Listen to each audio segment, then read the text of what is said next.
Assalamualaikum warahmatullahi wabarakatuh. Pada video kali ini saya akan mengajak kalian semua untuk mengamati dan mengidentifikasi simbiosis pada tumbuhan dan hewan yang ada di lingkungan sekitar. Nah, sebelum melakukan pengamatan, kita bahas dulu yuk simbiosis itu apa? Simbiosis adalah hubungan atau interaksi antara dua makhluk hidup yang berbeda. Terdapat 3 macam simbiosis. Yang pertama, simbiosis mutualisme, yaitu hubungan atau interaksi antar dua makhluk hidup yang saling menguntungkan. Yang kedua, simbiosis komensalisme adalah hubungan atau interaksi dua makhluk hidup di mana satu pihak mendapatkan keuntungan sedangkan pihak lain tidak merasa dirugikan atau diuntungkan. Dan yang ketiga yaitu simbiosis parasitisme, yaitu hubungan atau interaksi dua makhluk hidup di mana pihak yang satu mendapat keuntungan namun merugikan pihak lainnya. Itu dia mengenai penjelasan simbiosis. Di sini kita akan membahas tentang simbiosis parasitisme. Berikut adalah kegiatan pengamatan pada simbiosis parasitisme.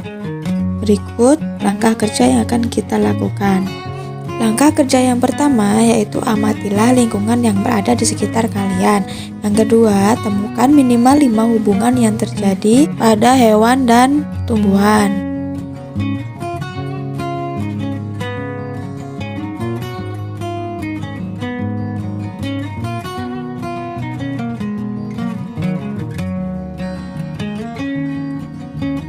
Langkah kerja selanjutnya adalah analisis hasil temuan berdasarkan hubungan yang terjadi. Berikut ini adalah hasil analisis yang telah dilakukan. Yang pertama yaitu simbiosis parasitisme antara kutu dengan kerbau.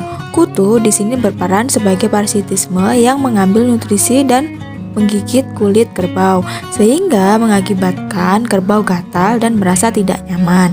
Dan yang kedua masih simbiosis parasitisme yaitu antara tali putri dengan tetean. Nah, di sini tali putri berperan sebagai parasitisme yang mengambil makanan dari tetean. Tali putri tidak bisa membuat makanannya sendiri sehingga tetean mengalami kerugian, hilangnya nutrisi atau makanan.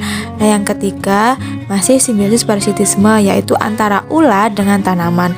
Ulat di sini berperan sebagai parasitisme yang memakan daun pada tanaman sehingga mengakibatkan kerugian pada tanaman. Yang keempat, simbiosis parasitisme antara kumbang dengan pohon jarak. Di sini, kumbang sebagai parasitisme yang mendapatkan makanan dari daun dan tempat tinggal, sehingga membuat pohon jarak mengalami kerusakan pada daunnya.